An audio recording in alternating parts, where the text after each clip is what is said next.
ପୁରାତନ କାଳରେ ମଦ୍ର ଦେଶରେ ଅଶ୍ୱପତି ନାମକ ଜଣେ ଧର୍ମପରାୟଣ ରାଜା ରାଜ୍ୟ କରୁଥିଲେ।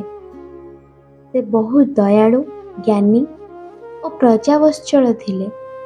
ତାଙ୍କ ରାଜ୍ୟରେ ପ୍ରଜାମାନେ ସୁଖରେ ବାସ କରୁଥିଲେ। କିନ୍ତୁ ଏତେ ସମୃଦ୍ଧି ଥିବା ସତ୍ତ୍ୱେ ରାଜାଙ୍କ ମନରେ ଗୋଟିଏ ଦୁଃଖ ଥିଲା। ସେହି ଦୁଃଖ ହେଉଛି ତାଙ୍କର କୌଣସି ସନ୍ତାନ ନଥିଲା। ରାଜା ଓ ରାଣୀ ଦୁହେଁ ବହୁ ଚିନ୍ତିତ ଥିଲେ। ସେମାନେ ଭଗବାନଙ୍କୁ ନିରନ୍ତର ପ୍ରାର୍ଥନା ମଧ୍ୟ କରୁଥିଲେ। ଅଶ୍ୱପତି ରାଜା ନିଷ୍ପତ୍ତି ନେଲେ ଯେ ସେ କଠୋର ତପସ୍ୟା କରିବେ। ସେ ବର୍ଷର ପରବର୍ଷ ମା ସାବିତ୍ରୀ ଦେବୀଙ୍କ ଉପାସନା କଲେ। ପ୍ରତିଦିନ ସେ ହଜାର ହଜାର ମନ୍ତ୍ର ଜପ କରୁଥିଲେ ଓ ବ୍ରାହ୍ମଣମାନଙ୍କୁ ଦାନ ଦେଉଥିଲେ। ଦୀର୍ଘ 18 ବର୍ଷ ତପସ୍ୟା ପରେ ମା ସାବିତ୍ରୀ ଦେବୀ ପ୍ରସନ୍ନ ହେଲେ। ଦେବୀ ତାଙ୍କ ସମ୍ମୁଖରେ ପ୍ରକଟ ହୋଇ କହିଲେ, ହେ ରାଜନ୍, ତୁମର ଭକ୍ତି ଓ ତପସ୍ୟାରେ ମୁଁ ବହୁତ ପ୍ରସନ୍ନ। ତୁମର ଘରେ ଏକ ଅତ୍ୟନ୍ତ ଗୁଣବତୀ ଓ ତେଜସ୍ୱିନୀ କନ୍ୟା ଜନ୍ମ ନେବ। ରାଜା ଓ ରାଣୀ ଆନନ୍ଦରେ ଭରି ଯାଇଲେ। କିଛି ସମୟ ପରେ ରାଣୀ ଏକ ସୁନ୍ଦରୀ କନ୍ୟାକୁ ଜନ୍ମ ଦେଲେ। ଦେବୀଙ୍କ କୃପାରୁ ଜନ୍ମ ହୋଇଥିବାରୁ ସେହି କନ୍ୟାର ନାମ ରଖାଗଲା ସାବିତ୍ରୀ। ସାବିତ୍ରୀ ଦିନକୁ ଦିନ ବଡ଼ ହେବା ସହିତ ତାଙ୍କର ରୂପ, ଗୁଣ, ବୁଦ୍ଧି ଓ ଚରିତ୍ର ସମସ୍ତଙ୍କୁ ଆଶ୍ଚର୍ଯ୍ୟଚକିତ କରୁଥିଲା। ସେ ଅତ୍ୟନ୍ତ ସୁନ୍ଦରୀ ଥିଲେ। ତାଙ୍କ ମୁହଁର ତେଜ ଦେଖି ଲୋକମାନେ ତାଙ୍କୁ ଦେବୀ ସଦୃଶ ଭାବୁଥିଲେ। ସେ କେବଳ ରୂପବତୀ ନୁହେଁ, ବରଂ ଜ୍ଞାନ, ବିନୟ, ଦୟା ଓ ଧର୍ମନିଷ୍ଠାରେ ମଧ୍ୟ ଅଦ୍ୱିତୀୟ ଥିଲେ। ସେ ଛୋଟବେଳୁ ବେଦ, ଶାସ୍ତ୍ର, ଧର୍ମ ଓ ନୀତିର ଶିକ୍ଷା ଗ୍ରହଣ କରିଥିଲେ। ସେ ଗୁରୁଜନଙ୍କ ସମ୍ମାନ କରୁଥିଲେ ଓ ଗରିବ ଦୁଃଖୀଙ୍କ ସହାୟତା କରୁଥିଲେ। ସାବିତ୍ରୀ ଯେତେବେଳେ ଯୁବତୀ ହେଲେ, ରାଜା ଅଶ୍ୱପତି ତାଙ୍କ ବିବାହ ପାଇଁ ଚିନ୍ତିତ ହେଲେ। କିନ୍ତୁ ତାଙ୍କର ଅପୂର୍ବ ତେଜ ଓ ବ୍ୟକ୍ତିତ୍ୱ ଦେଖି ଅନେକ ରାଜକୁମାର ତାଙ୍କୁ ବିବାହ କରିବାକୁ ସାହସ କରିପାରୁନଥିଲେ। ଏହା ଦେଖି ଅଶ୍ୱପତି ରାଜା ସାବିତ୍ରୀଙ୍କୁ କହିଲେ, ହେ କନ୍ୟା, ତୁମେ ନିଜେ ଏକ ଯୋଗ୍ୟ ବର ଚୟନ କର। ପିତାଙ୍କ ଆଜ୍ଞା ପାଇ ସାବିତ୍ରୀ ବିଭିନ୍ନ ଦେଶ ଭ୍ରମଣ କରିବାକୁ ଲାଗିଲେ।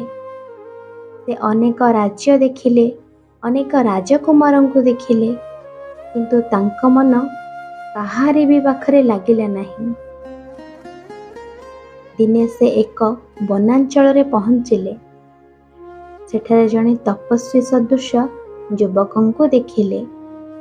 ସେହି ଯୁବକ ଥିଲେ ସତ୍ୟବାନ। ସତ୍ୟବାନ ଅତ୍ୟନ୍ତ ସୁନ୍ଦର, ବୀର, ସତ୍ୟବାଦୀ ଓ ଧର୍ମପରାୟଣ ଥିଲେ। ତାଙ୍କ ପିତା ଦ୍ୟୁମତ୍ସେନ ଜଣେ ଅନ୍ଧ ରାଜା ଥିଲେ। ଶତ୍ରୁମାନେ ତାଙ୍କ ରାଜ୍ୟ ଛଡ଼େଇ ନେଇଥିଲେ। ସେଥିପାଇଁ ସେ ପରିବାର ସହ ବନରେ ବାସ କରୁଥିଲେ। ସତ୍ୟବାନ ନିଜ ପିତାମାତାଙ୍କୁ ବହୁତ ସେବା କରୁଥିଲେ। ସେ ଜଙ୍ଗଲରୁ କାଠ ଆଣୁଥିଲେ, ଫଳ ମୂଳ ସଂଗ୍ରହ କରୁଥିଲେ, ସରଳ ଜୀବନ ବ୍ୟତୀତ କରୁଥିଲେ। ସାବିତ୍ରୀ ସତ୍ୟବାନଙ୍କୁ ଦେଖିବା ମାତ୍ରେ ମନେ ମନେ ତାଙ୍କୁ ନିଜ ସ୍ୱାମୀ ଭାବେ ଗ୍ରହଣ କରିଲେ। ସାବିତ୍ରୀ ରାଜମହଲରୁ ଫେରି ସତ୍ୟବାନଙ୍କ ବିଷୟରେ ପିତାଙ୍କୁ କହିଲେ। ସେହି ସମୟରେ ଦେବର୍ଷି ନାରଦ ସେଠାକୁ ଆସିଥିଲେ। ରାଜା ଅଶ୍ୱପତି ନାରଦଙ୍କୁ ସତ୍ୟବାନଙ୍କ ବିଷୟରେ ପଚାରିଲେ। ନାରଦ ମୁନି କହିଲେ, ସତ୍ୟବାନ ସମସ୍ତ ଗୁଣରେ ସମ୍ପନ୍ନ। ସେ ଧର୍ମପରାୟଣ, ବୀର ଓ ସତ୍ୟବାଦୀ। କିନ୍ତୁ ତାଙ୍କର ଗୋଟିଏ ଦୋଷ ଅଛି, ସେ ଅଳ୍ପାୟୁ। ଆଜିଠାରୁ ଠିକ୍ 1 ବର୍ଷ ପରେ ତାଙ୍କର ମୃତ୍ୟୁ ହେବ। ଏହା ଶୁଣି ରାଜା ଅଶ୍ୱପତି ବହୁତ ଚିନ୍ତିତ ହେଲେ। ସେ ସାବିତ୍ରୀଙ୍କୁ ଅନ୍ୟ ବର ବାଛିବାକୁ କହିଲେ। କିନ୍ତୁ ସାବିତ୍ରୀ ଦୃଢ଼ ସ୍ୱରରେ କହିଲେ, ପିତା, ଭାରତୀୟ ନାରୀ ଜୀବନରେ କେବଳ ଥରେ ସ୍ୱାମୀ ଚୟନ କରେ। ମୁଁ ମନ, ବଚନ ଓ କର୍ମରେ ସତ୍ୟବାନଙ୍କୁ ସ୍ୱାମୀ ଭାବେ ଗ୍ରହଣ କରିସାରିଛି। ଏବେ ମୁଁ ଅନ୍ୟ କାହାକୁ ବିବାହ କରିବା ଉଚିତ ହେବ ନାହିଁ।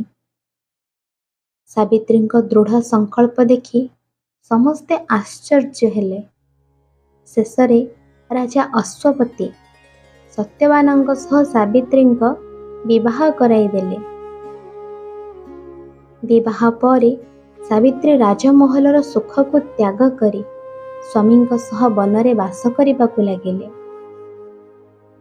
ସେ ଶାଶୁ ଓ ଶ୍ୱଶୁରଙ୍କ ସେବା କଲେ। ସରଳ ଜୀବନ ବ୍ୟତୀତ କରି ମଧ୍ୟ ସେ ସଦା ଖୁସିରେ ରହୁଥିଲେ। ସେ ଜାଣିଥିଲେ ଯେ ସତ୍ୟବାନଙ୍କ ଆୟୁ ଅତ୍ୟନ୍ତ କମ୍, ତେଣୁ ସେ ପ୍ରତିଦିନ ଭଗବାନଙ୍କ ଉପାସନା କରୁଥିଲେ ଓ ସ୍ୱାମୀଙ୍କ ଦୀର୍ଘାୟୁ ପାଇଁ ପ୍ରାର୍ଥନା କରୁଥିଲେ। ଦିନଗୁଡ଼ିକ କଟିବାକୁ ଲାଗିଲା। 1 ବର୍ଷ ପୂର୍ଣ୍ଣ ହେବାକୁ ଆସିଲା। ଯେତେବେଳେ କେହି ଭୟଙ୍କର ଦିନ ନିକଟ ଆସିଲା, ସାବିତ୍ରୀ ଅଧିକ ଚିନ୍ତିତ ହେଲେ। ସେ 3 ଦିନ ଧରି କଠୋର ଉପବାସ ଓ ବ୍ରତ କଲେ। ସେଦିନ ସତ୍ୟବାନଙ୍କ ମୃତ୍ୟୁ ହେବାକୁ ଥିଲା। ସେଦିନ ସକାଳେ ସାବିତ୍ରୀ ବହୁତ ଅଶାନ୍ତ ଥିଲେ। ସତ୍ୟବାନ ଜଙ୍ଗଲକୁ କାଠ ଆଣିବାକୁ ଯିବାକୁ ପ୍ରସ୍ତୁତ ହେଲେ। ସାବିତ୍ରୀ କହିଲେ, ଆଜି ମୁଁ ମଧ୍ୟ ତୁମ ସହ ଜଙ୍ଗଲକୁ ଯିବି। ସତ୍ୟବାନ ପ୍ରଥମେ ମନା କଲେ, କିନ୍ତୁ ସାବିତ୍ରୀଙ୍କ ଅନୁରୋଧରେ ସେ ତାଙ୍କ ସହ ନେଲେ। ଦୁହେଁ ଜଙ୍ଗଲକୁ ଗଲେ। ସତ୍ୟବାନ କାଠ କାଟୁଥିବା ବେଳେ ହଠାତ୍ ତାଙ୍କ ମୁଣ୍ଡ ଘୂରିବାକୁ ଲାଗିଲା। ସେ କହିଲେ, ସାବିତ୍ରୀ, ମୋର ମୁଣ୍ଡ ବହୁତ ବିନ୍ଧା ହେଉଛି। ମୋତେ ଲାଗୁଛି ମୁଁ ଦୁର୍ବଳ ହୋଇଯାଉଛି। ସାବିତ୍ରୀ ତାଙ୍କୁ ନିଜ କୋଳରେ ଶୋଇଦେଲେ। କିଛି ମୁହୂର୍ତ୍ତ ପରେ ସତ୍ୟବାନଙ୍କ ପ୍ରାଣ ବାହାରିଗଲା। ସେହି ସମୟରେ ଯମରାଜ ପ୍ରକଟ ହେଲେ। ସେ ସତ୍ୟବାନଙ୍କ ପ୍ରାଣଙ୍କୁ ନେଇ ଦକ୍ଷିଣ ଦିଗକୁ ଯିବାକୁ ଲାଗିଲେ। ସାବିତ୍ରୀ ମଧ୍ୟ ତାଙ୍କ ପଛେ ପଛେ ଚାଲିବାକୁ ଲାଗିଲେ। ଯମରାଜ କହିଲେ, ହେ ସାବିତ୍ରୀ, ଏଠାରୁ ଫେରିଯାଅ। ଏହା ପ୍ରକୃତିର ନିୟମ। ମୃତ୍ୟୁ ପରେ କେହି ସାଙ୍ଗରେ ଯାଇପାରେ ନାହିଁ। କିନ୍ତୁ ସାବିତ୍ରୀ କହିଲେ, ଯେଉଁଠାରେ ମୋର ସ୍ୱାମୀ ଯିବେ, ମୁଁ ମଧ୍ୟ ସେଠାକୁ ଯିବି। ପତିଙ୍କ ସହ ରହିବା ହେଉଛି ପତ୍ନୀର ଧର୍ମ। ଯମରାଜ ସାବିତ୍ରୀଙ୍କ ପତିବ୍ରତା ଧର୍ମ ଦେଖି ପ୍ରସନ୍ନ ହୋଇଥିଲେ। ସେ କହିଲେ, ତୁମେ ଧର୍ମାପରାୟଣା, ଜ୍ଞାନୀ। ତୁମେ ଗୋଟିଏ ବର ମାଗିପାରିବ, କିନ୍ତୁ ସତ୍ୟବାନଙ୍କ ଜୀବନ ନୁହେଁ। ସାବିତ୍ରୀ ବର ମାଗିଲେ। ସାବିତ୍ରୀଙ୍କର ପ୍ରଥମ ବର ଥିଲା, ମୋର ଶ୍ୱଶୁର ଦ୍ୱିମୁଷନ ଅନ୍ଧ ଅଟନ୍ତି। ତାଙ୍କ ଚକ୍ଷୁ ଫେରି ଆସୁ। ଯମରାଜ କହିଲେ, ତଥାସ୍ତୁ। କିନ୍ତୁ ସାବିତ୍ରୀ ତଥାପି ଯମରାଜଙ୍କ ପଛେ ପଛେ ଚାଲିବାକୁ ଲାଗିଲେ।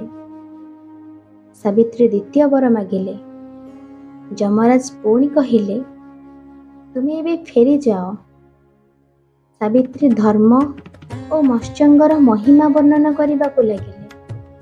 ତାଙ୍କ ଜ୍ଞାନପୂର୍ଣ୍ଣ କଥା ଶୁଣି ଯମରାଜ ପୁଣି ପ୍ରସନ୍ନ ହେଲେ। ସେ କହିଲେ, ଆଉ ଗୋଟିଏ ବର ମାଗ।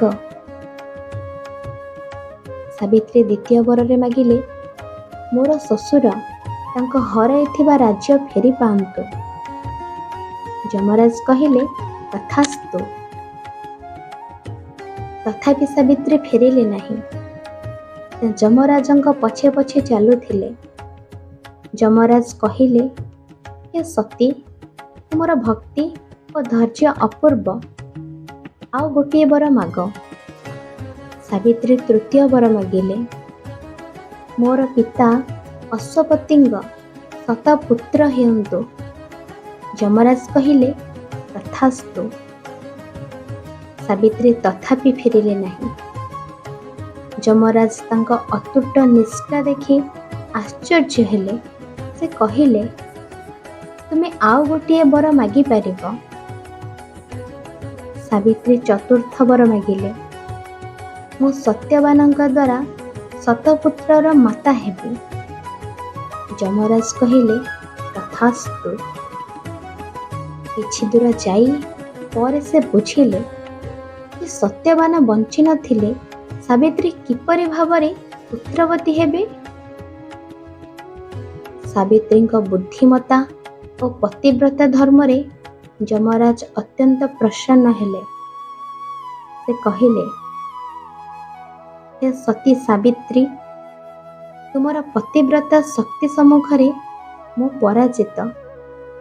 ମୁଁ ସତ୍ୟବାନଙ୍କୁ ପୁନର୍ଜୀବନ ଦେଉଛି। ଯମରାଜ ସତ୍ୟବାନଙ୍କ ପ୍ରାଣ ଫେରାଇ ଦେଲେ। ସାବିତ୍ରୀ ଆନନ୍ଦରେ ଭରିଗଲେ।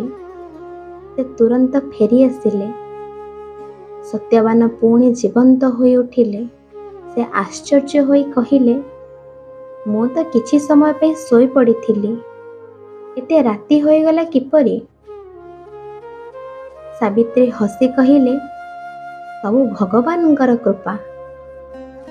ଦୁହେଁ ଆଶ୍ରମକୁ ଫେରିଲେ। ସେଠାରେ ଦେଖିଲେ ଯେ ଦ୍ୟୁମ୍ନସେନଙ୍କ ଚକ୍ଷୁ ଫେରି ଆସିଛି ଏବଂ ସେ ନିଜ ରାଜ୍ୟ ମଧ୍ୟ ପୁନର୍ବାର ପାଇଛନ୍ତି। ସମସ୍ତେ ସାବିତ୍ରୀଙ୍କ ପତିବ୍ରତା ଶକ୍ତିର ପ୍ରଶଂସା କଲେ।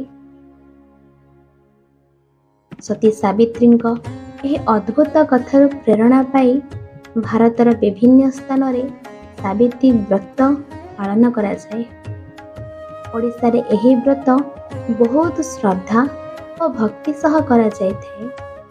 ବିବାହିତ ନାରୀମାନେ ନିଜ ସ୍ୱାମୀଙ୍କ ଦୀର୍ଘାୟୁ ପାଇଁ ଉପବାସ ରଖନ୍ତି। ସେମାନେ ବଟବୃକ୍ଷ ପୂଜା କରି ଓ ସାବିତ୍ରୀ ସତ୍ୟବାନଙ୍କ କଥା ଶୁଣନ୍ତି।